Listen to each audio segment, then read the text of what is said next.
नमस्कार मित्रांनो, आजच्या कथेचं नाव आहे पिंपळगावचा एक झपाटलेला राजवाडा. कथेचे मूळ नाव आहे राजवाडा. कथेचे लेखक आहेत नरेंद्र कुलकर्णी.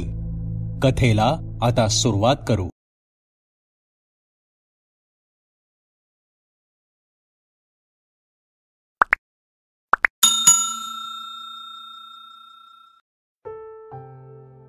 राकेश, समीर, निखिल, प्रिया आणि नेहा या 5 जणांचा एक ग्रुप होता.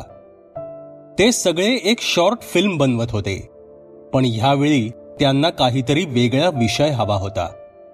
शिवाय डॉक्युमेंटरीसाठीही त्यांना एक वेगळी जागा हवी होती आणि त्याच्याच चर्चेसाठी सगळेजण आज जमले होते. त्यांची ह्या आधीची शॉर्ट फिल्म हिट झाल्यामुळे ते प्रकाश झोतात आले होते. शिवाय त्यांना आर्थिक फायदा सुद्धा झाला होता. त्यामुळे आता सगळेजण नवीन काहीतरी करण्याच्या तयारीत होते. कोणतं ठिकाण सुचतंय का, की फक्त चहा ढोसायला आणि भजी हादडायला आलोय आपण इथं? गेला अर्धा तास कोणी काहीच सांगत नाहीये, निखिल म्हणाला. अरे थांब ना, भजी तर संपू दे, समीर म्हणाला. तू एक प्लेट खाल्लीस की दुसरी प्लेट उचलशील भज्यांची. तुझी भजी कधी संपणारच नाहीत. त्यापेक्षा मी सांगायला सुरू करतो. इथून फक्त 200 किलोमीटरवर एक खेडेगाव आहे, पिंपळगाव. तिथं एक जुना राजवाडा आहे. तिथे जाऊया आपण, राकेश म्हणाला. असं काय आहे त्या राजवाड्यात, नेहा म्हणाली. त्या राजवाड्याचं विशेष म्हणजे तिथे वीज नाही, कारण पुरातन वाडा आहे तो. तिथे जरी विजेच्या तारा जोडल्या गेल्या तरी दुसऱ्या दिवशी त्या शॉर्ट सर्किटने जळालेले असतात, राकेश म्हणाला. अरे मग आपले मोबाईल, कॅमेरे चार्ज कसे होणार मग, प्रिया म्हणाली. त्याची सोय होईल, काळजी करू नका, राकेश म्हणाला. अरे पण फॅन किंवा एसी शिवाय झोप नाही येत मला, निखिल म्हणाला.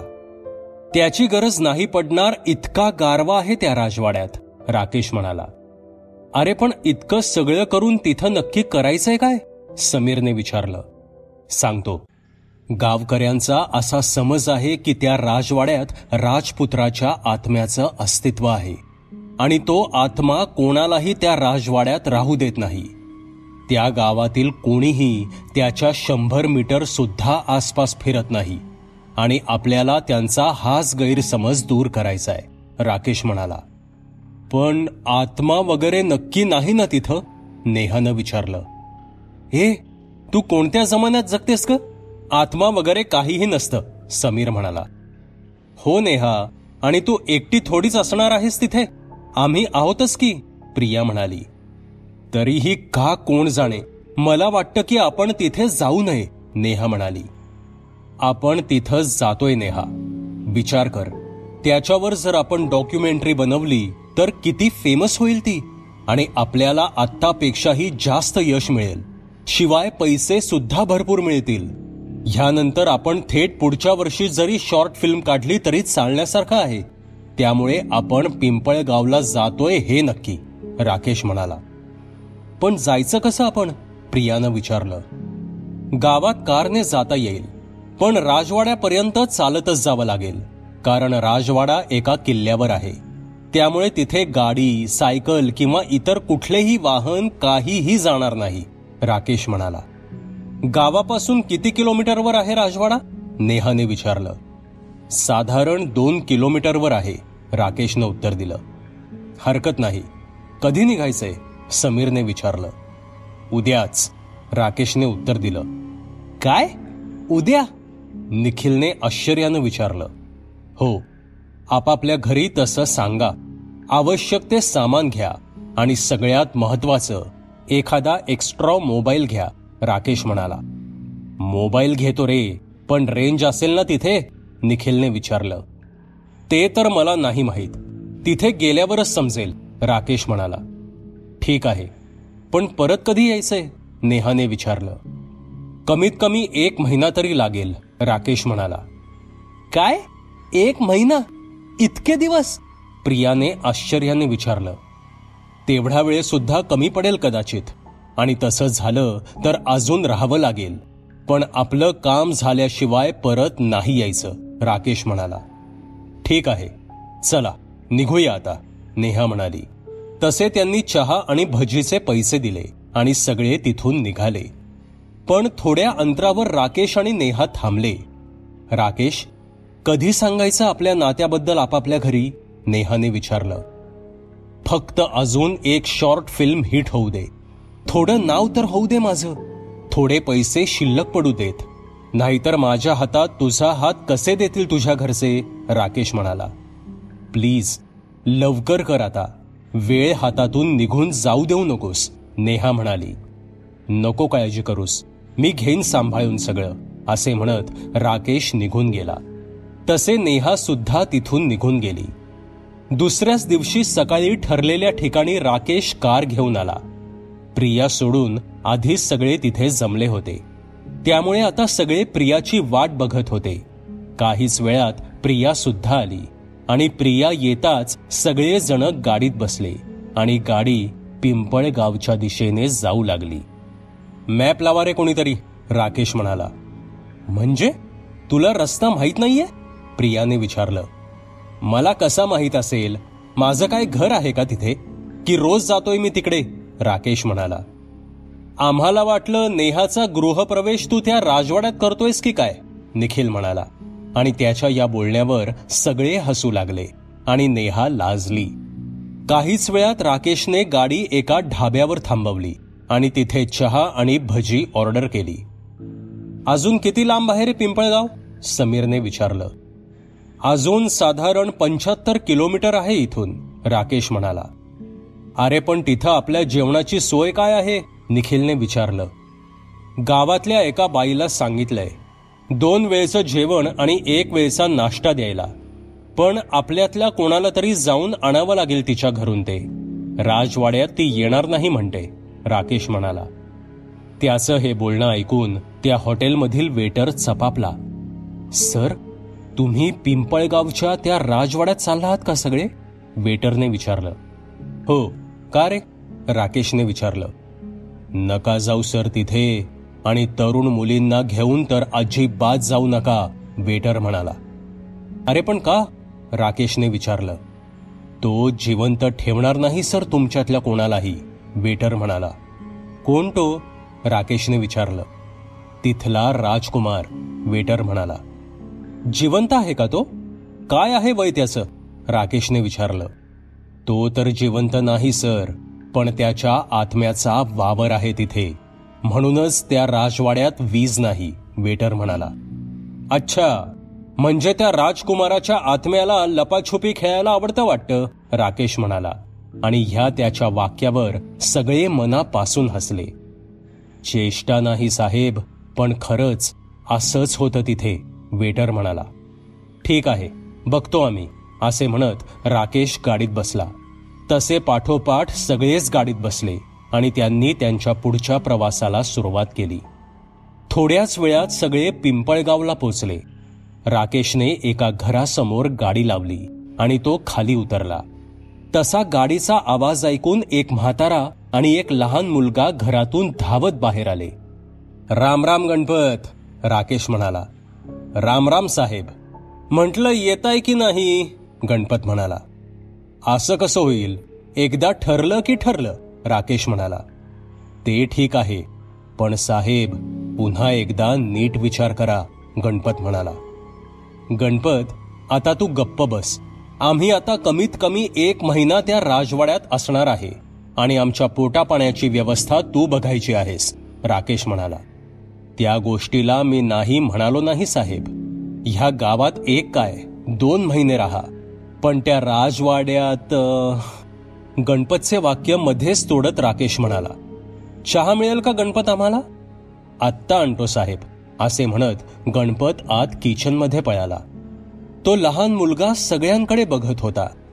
काय नाव रे तुझं? राकेशने त्या मुलाला विचारलं.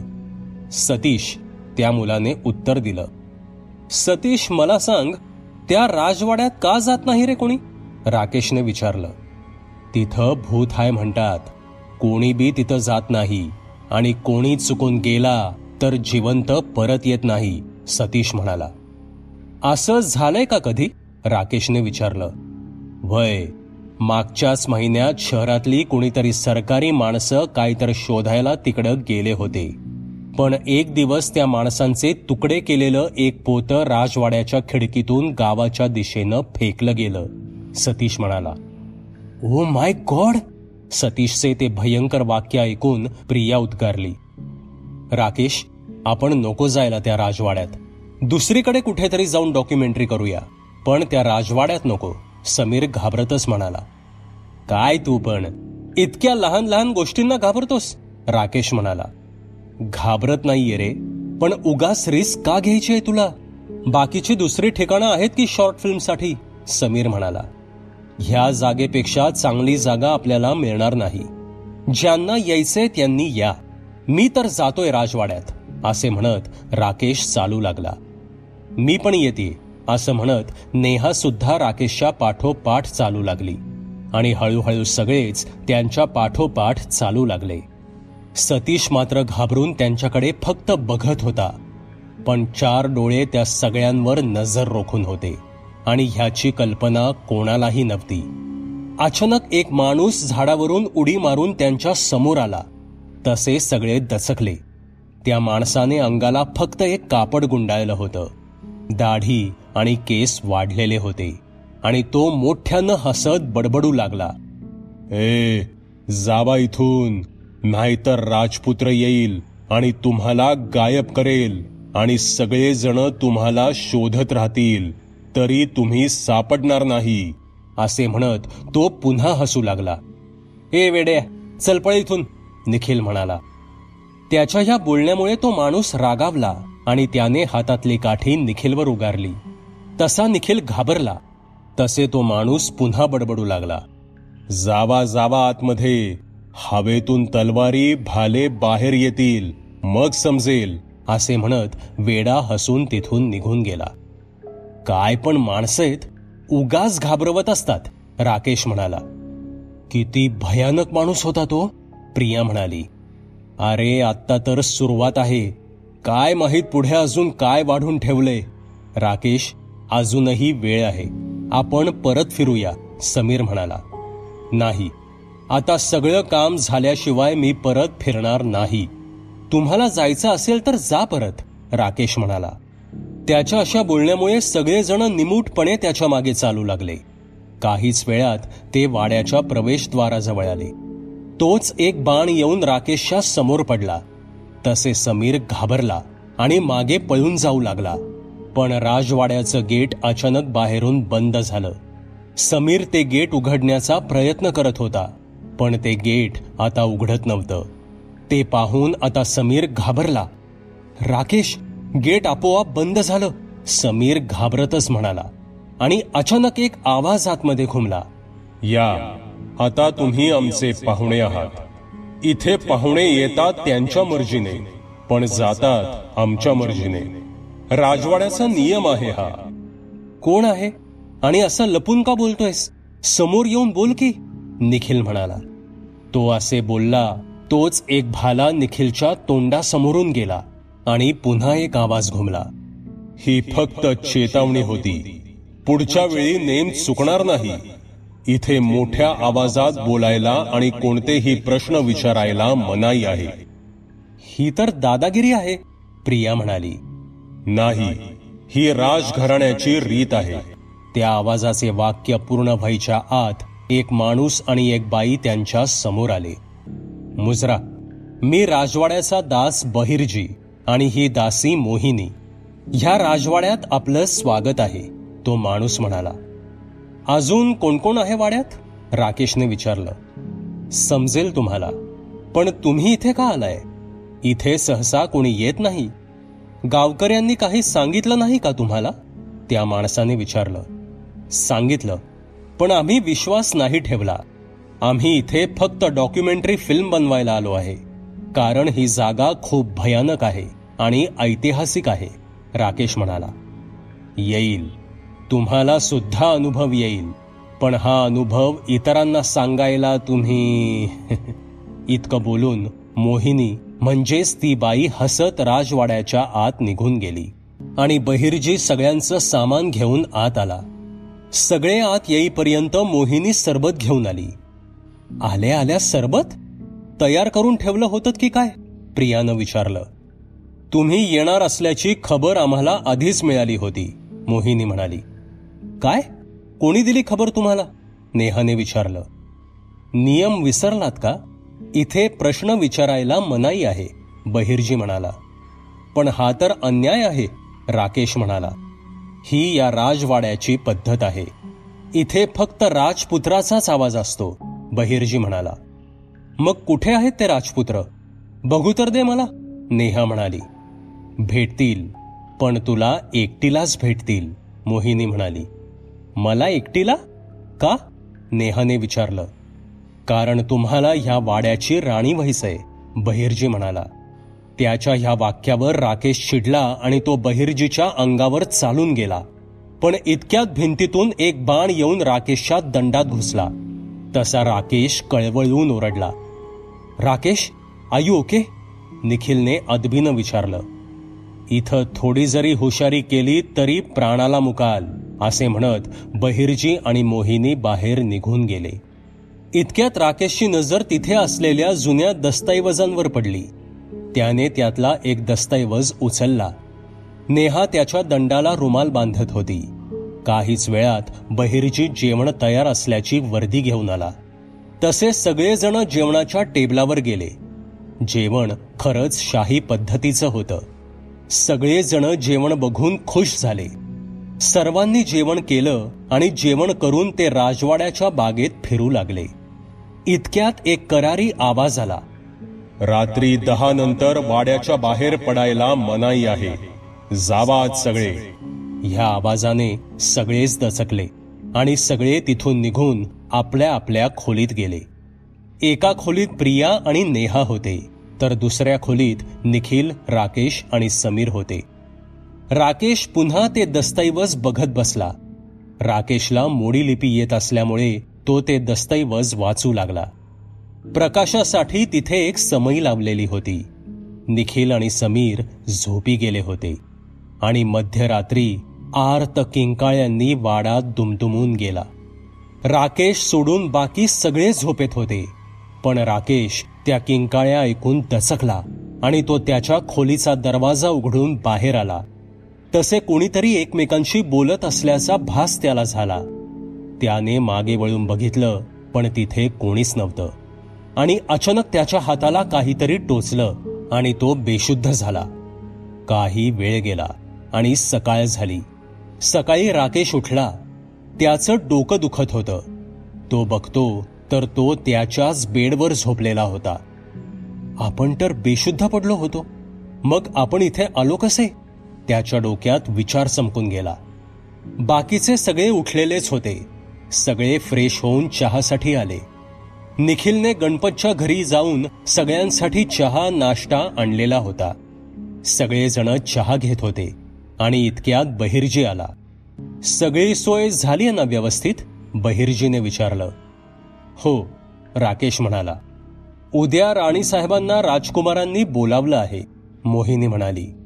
कोण राणीसाहेब? राकेशने विचारलं. कोण राणीसाहेब? अहो नेहा राणीसाहेब, बहिर्जी म्हणाला. तुझ्या तर आता, असे म्हणत राकेश बहिर्जीच्या अंगावर धावून गेला. ए, कालचा भाला विसरलास का? बहिर्जी म्हणाला. ह्यावर निखिलने राकेशच्या खांद्यावर हात टाकला आणि त्याला खाली बसवलं. कुठे नेणार आहेत नेहाला? समीरने विचारलं. ते सांगायची आज्ञा आम्हाला नाही, बहिर्जी म्हणाला. मी नाही येणार कुठेही, नेहा रागात म्हणाली. यावं लागेल, कारण ही राजपुत्राची आज्ञा आहे आणि लवकरच त्यांचा राज्याभिषेक होणार आहे. ते राजे होणार आहेत आणि हा सोहळा होईपर्यंत तुम्हाला कुठेही जाता येणार नाही, असे म्हणत बहिर्जी आणि मोहिनी तिथून निघून गेले. ते गेल्यावर सगळ्यांना राकेशने एकत्र बोलावलं. कालच्या खोलीतल्या दस्तऐवजांवरून मला बऱ्याच गोष्टी समजल्या आहेत, राकेश म्हणाला. काय समजलंय तुला? प्रियाने विचारलं. ह्या वाड्याचं आणि यातल्या राजपुत्राचं रहस्य, राकेश म्हणाला. म्हणजे? नेहाने विचारलं. ह्या वाड्याचा इतिहास मला माहीत झालाय, राकेश म्हणाला. कसला इतिहास? निखिलने विचारलं. तसे राकेशने सांगायला सुरुवात केली. सुमारे 150 वर्षांपूर्वी या राजवाड्यात अहिल्या राज्याचा एक राजा राहत होता. त्याला एक मुलगा होता. हर्षवर्धन नाव त्याचं. तो प्रचंड पराक्रमी होता. त्यामुळे ह्या राज्याकडे वाकड्या दृष्टीने पाहण्याची हिंमत कोणामध्येही नव्हती. पण याच राजपुत्राचा एक वाईट गुण होता. तो प्रचंड स्त्री लंपट होता. तो पराभूत राज्याचा राणीवसा आपल्या कैदेत ठेवायचा आणि रोज एक नवी स्त्री त्याच्या शयनगृहात दाखल व्हायची. आणि जर त्या स्त्रीने त्याचं समाधान केलं नाही तर तिला तो मान मुरगाळून मारून टाकायचा. असाच एकदा एका पारिजात राज्याच्या राजावर त्यानं आक्रमण केलं. खरं तर पारिजात राज्य त्यांचं मित्र राज्य होतं. त्यामुळे राजांनी सुद्धा असं न करण्याचा सल्ला त्याला दिला. पण आपल्या शक्तीने धुंद झालेल्या त्या राजकुमाराने प्रत्यक्ष राजालाच कैद केलं आणि पारिजात राज्यावर हल्ला चढवला. अहिल्या राज्य आपल्यावर हल्ला करेल असे पारिजात राज्याला स्वप्नात सुद्धा वाटलं नव्हतं. कारण एकतर त्या दोन्ही राज्यात मैत्री होती आणि दुसरं म्हणजे पारिजात राज्याच्या 2 राजकन्यांपैकी एका राजकन्येचा विवाह अहिल्या राज्याच्या राजपुत्राशी करण्याची बोलणी चालू होती. अचानक आलेल्या हल्ल्यामुळे पारिजातचं सैन्य बिथरलं आणि पहिल्या सलामीलाच पारिजातचा राजा मारला गेला आणि त्याला कोणीही मुलगा नसल्यामुळे ते राज्य अनाथ झालं. पण राजकुमारी नीलमने सगळी युद्धाची सूत्र हातात घेतली आणि स्वतः युद्धात उतरली. ते पाहून सगळ्या सैनिकांना नवीन जोश आला. राजकुमारी नीलमने आपले युद्ध कौशल्य पणाला लावलं आणि युद्धाला सुरुवात केली. पण समोरासमोर आपला निभाव लागणार नाही हे नीलमने ओळखलं. मग तिने आपली बहीण नेत्रा हिला रात्री राजकुमाराकडे पाठवून त्याच्या दुधात गुंगीचं औषध घालायचं ठरवलं. आणि स्त्री ही राजपुत्राची कमजोर बाजू असल्यामुळे तो नेत्राला काहीही करणार नाही हे तिला माहीत होतं. शिवाय नेत्रा ही पारिजात राज्याची राजकुमारी आहे हे अहिल्या राज्याच्या कोणालाही माहीत नव्हतं. त्यामुळे नेत्राला काहीही धोका नव्हता आणि ही खेळी यशस्वी ठरली. नेत्रा समोर आल्यावर राजपुत्र पाहतच राहिला. पण ती पारिजात राज्याची राजकुमारी आहे हे त्याला माहीत नव्हतं. खरं तर गुंगीतच त्याला संपवणं सोपं जाणार होतं. पण हे पारिजात राज्याच्या तत्वाच्या विरोधात होतं. त्यामुळे फक्त गुंगी असलेलं दूध राजपुत्राला पाजून नेत्रा निघाली. पण कायम रात्री झोपताना फळांचा रस मागणाऱ्या राजपुत्राने आज अजून काही का मागितलं नाही हे पाहायला एक दास तिथे गेला आणि तिथं त्याला राजपुत्र बेशुद्ध अवस्थेत दिसले. लगेचच त्या सेवकाने सेनापतींना खबर दिली. सेनापतीने नेत्राला अडवण्याचा हुकूम दिला आणि राजवैद्यांना घेऊन सेनापती राजपुत्राकडे आले.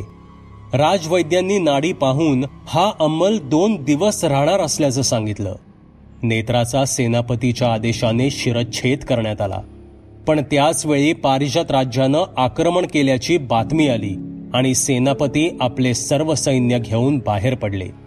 पण तोपर्यंत पारिजात राज्याच्या सैनिकांनी त्यांना घेरलं होतं आणि युद्धात त्यांचा पराभव झाला.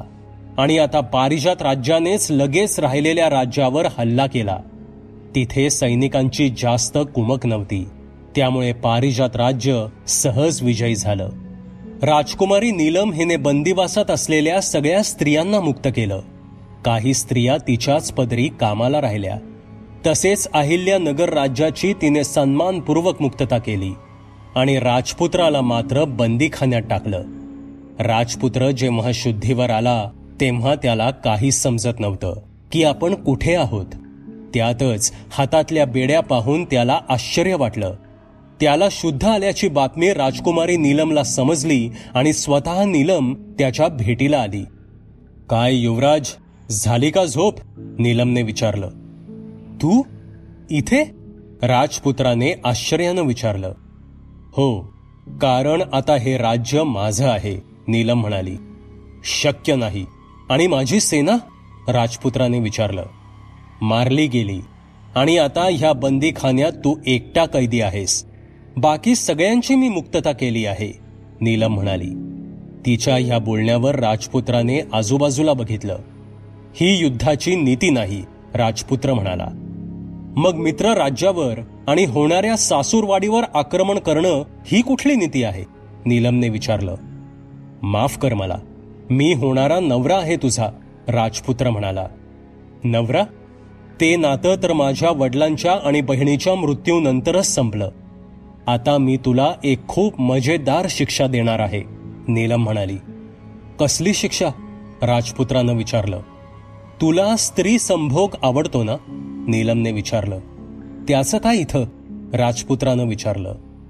तू जिवंत असेपर्यंत रोज एका नवीन स्त्रीचा सहवास तुला लाभेल, पण प्रत्येक स्त्री सोबत झाल्यानंतर तुझ्यावर एक तलवारीचा वार करेल आणि त्या जखमांवर लेप किंवा औषध लावले जाणार नाही. आणि ह्याची सुरुवात माझ्यापासून होणार आहे, नीलम म्हणाली. म्हणजे तू माझ्या सोबत? राजपुत्र म्हणाला.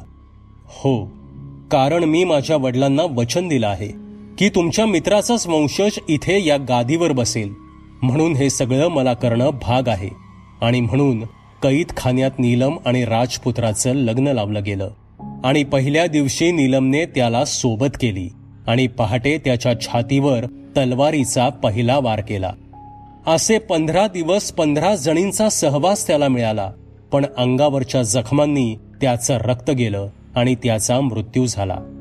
इकडे काही दिवसांनी नीलमने राजपुत्राच्या मुलाला जन्म दिला आणि त्यानंतर लगेच भारतातील सर्व संस्थाने इंग्रजांनी खालसा केली.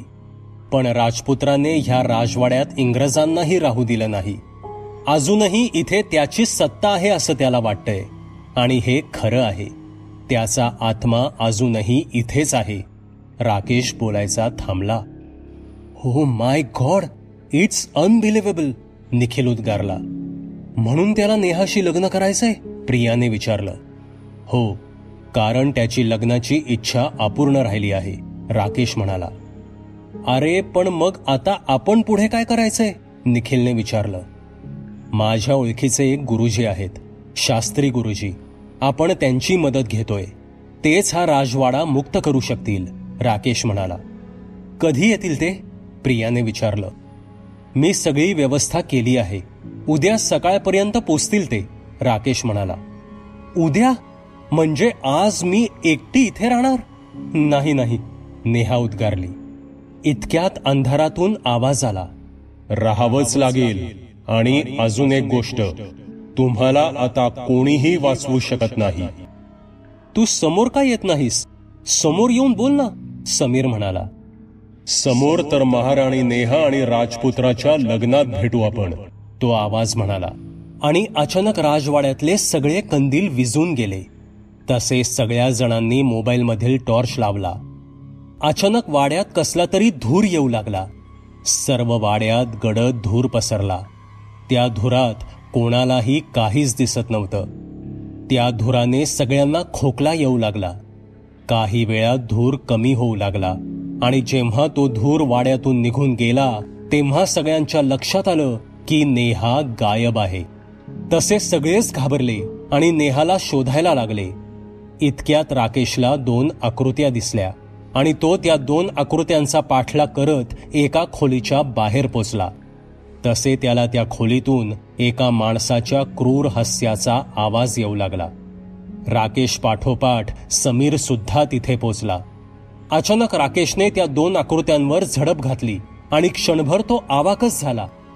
निखिल, प्रिया, तुम्ही दोघे इथे? आणि नेहा कुठे? राकेशने आश्चर्यानं विचारलं. ते ते ते ते ते ते निखिलच्या तोंडातून शब्द फुटत नव्हते. काय ते? राकेश म्हणाला. राकेश, माफ कर मला, निखिल म्हणाला.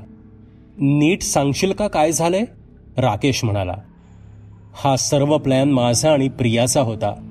हा पूर्ण राजवाडा झपाटलेला नाही, फक्त एक खोली झपाटलेली आहे. बहिर्जी आणि मोहिनी पण आमचीच माणसं आहेत. तो अंधारातला आवाज, सुटलेले बाण, सगळं आम्हीच ठरवलं होतं, निखिल म्हणाला. अरे पण असं का केलं तुम्ही? समीरने विचारलं. मग काय करायला हवं होतं आम्ही? ह्या राकेशचं आणि नेहाचं जमलं होतं. मला नेहा हवी होती तर प्रियाला राकेश. आमच्या प्रेमासाठी आम्ही हे सगळं केलं, निखिल म्हणाला. तुझ्या तर मैत्रीच्या पाठीत खंजीर खुपसलास तू? समीर म्हणाला. समीर, आपण ते नंतर बघू. आधी मला सांग, नेहा कुठे? राकेशने विचारलं. आम्ही तिला त्या झपाटलेल्या खोलीत सोडून आलोय, प्रिया म्हणाली. काय? निखिल, तुझं तर प्रेम होतं ना तिच्यावर, आणि तरीही तू तिला तिथे सोडलंस? राकेश म्हणाला. मी तिला खूप वेळा विचारलं, पण तिने कायम नकारच दिला, म्हणून मी. निखिल म्हणाला. मी नेहाला परत आणायला जातोय, राकेश म्हणाला. त्यांचे बोलणे सुरू होते तोच एक जळती मशाल राकेशच्या दिशेने आली, पण राकेशने ती चुकवली. हे काय चाललंय? की हा पण तुमचाच प्लॅन आहे? समीरने विचारलं. नाही समीर, ह्यातलं आम्हाला काहीच माहीत नाही, प्रिया म्हणाली. आता तुमच्यावर विश्वास ठेवण्याची चूक आम्ही करणार नाही. समीर, चल तू माझ्यासोबत, राकेश म्हणाला. इतक्यात हरिओम असे आवाज त्यांच्या कानावर पडले. शास्त्री गुरुजी आणि कृष्णा तिथे आले होते. आम्ही पण येतो राकेश, आमच्या डोक्यावरचं पाप आम्हाला कमी करायचंय, प्रिया म्हणाली. नमस्ते गुरुजी, राकेश म्हणाला. शुभम भवतु. काळजी करू नकोस. त्या खोलीला मुक्त करण्याची प्रक्रिया मला माहीत आहे, पण एक अडचण आहे, शास्त्री गुरुजी म्हणाले. ती कुठली गुरुजी? राकेशने विचारले. ह्या प्रक्रियेत मला मानवी रक्ताची गरज आहे, खूप मोठ्या प्रमाणात, शास्त्री गुरुजी म्हणाले. गुरुजी, माझ्या शरीरातला रक्ताचा प्रत्येक थेंब देईन मी, समीर म्हणाला. मी सुद्धा देईन, निखिल म्हणाला. आणि मी सुद्धा, प्रिया म्हणाली. ठीक आहे, मग चालू करूया आपण प्रक्रिया, असे म्हणत गुरुजी आणि कृष्णा कामाला लागले. एका अभिमंत्रित पाण्याने गुरुजींनी खोलीचा दरवाजा उघडला आणि समोरचं दृश्य बघून सगळेच घाबरले. एका भयंकर दिसणाऱ्या सापळ्याने नेहाचे केस पकडलेले त्यांना दिसून आले. तसेच त्या खोलीत अजून 6-7 सापळे होते आणि त्या सापळ्यांच्या हातात भाले आणि तलवारी होत्या. नेहाच्या तोंडावर काळा बुक्का फासलेला होता आणि तिच्या समोर एका ताटलीत एका माणसाचं मांस होतं. ते खाण्यासाठी नेहावर जबरदस्ती केली जात होती, पण नेहा त्याला नकार देत होती. त्यामुळे तिच्या शरीरात लांब नखं खुपसली जात होती. नेहा वेदनेने ओरडत होती आणि ती ओरडली की सर्व सापळे टाळ्या वाजवत होते. इतक्यात एक बाण येऊन शास्त्री गुरुजींच्या हातात घुसला आणि शास्त्री गुरुजी वेदनेने ओरडले. तसे राकेश, समीर आणि निखिल गुरुजींसमोर ढाल घेऊन उभे राहिले आणि त्यांना संरक्षण देऊ लागले आणि कृष्णा गुरुजींना मदत करू लागला. आता सगळे बाण ढालीवर आदळून खाली पडत होते. इतक्यात प्रिया हवेत उचलली गेली. एका अमानवी शक्तीचं ते काम होतं. इतक्यात गुरुजींनी रक्ताची मागणी केली. तसे राकेशने आपल्या हातावर तलवारीचा वार केला आणि रक्ताची धार गुरुजींच्या कमंडलूत सोडली. अचानक अंधारातून आवाज आला. आज खूप दिवसांनी 2 स्त्रियांचा एकत्र सहवास मिळणार आहे. माझ्या वाटेतून बाजूला व्हा. नराधमा, तुझा अंत आता जवळ आला आहे. तुझ्या आत्म्याला सुद्धा आता मी मुक्ती देणार आहे आणि हा राजवाडा मुक्त करणार आहे, गुरुजी म्हणाले. इतक्यात एक गडगडाटी हास्य वाड्यात घुमलं. तुझ्यासारखे कित्येक मांत्रिक इथे येऊन गेले, पण मला कोणीही मारू शकले नाहीत, तो आवाज म्हणाला. तसे गुरुजींनी एक शंखनाद केला आणि राकेशच्या जखमांवर कापड बांधलं. पण अजूनही रक्ताची गरज होती. आता समीरने आपल्या हातावर वार करून रक्ताची धार कमंडलूत सोडली. गुरुजींनी आखलेल्या ब्रह्मरेषेमुळे कोणतीही वाईट शक्ती त्यांना स्पर्श करू शकत नव्हती. आता हळूहळू गुरुजींनी ते रक्त त्या खोलीत शिंपडायला सुरुवात केली. आता त्या आत्म्याची ताकद कमी पडू लागली. गुरुजींच्या तोंडून हरिओमचे उद्गार आले आणि एका मोठ्या किंकाळीने सगळीकडे शांतता झाली. तसे नेहा येऊन राकेशला बिलगली. दोघांनीही प्रिया आणि निखिलला माफ केलं आणि तो राजवाडा मुक्त झाला आणि शास्त्री गुरुजी पुढच्या मोहिमेची प्रतीक्षा करू लागले. मित्रांनो, ही कथा तुम्हाला कशी वाटली ते कॉमेंटमध्ये नक्की सांगा. पुन्हा भेटूयात अशाच एका भयकथेसोबत. धन्यवाद. सबस्क्राईब करा एटी स्टोरी टेलर चॅनलला आणि बेल आयकन दाबून ऑलवर क्लिक करा आमचे व्हिडिओज सगळ्यात आधी बघण्यासाठी.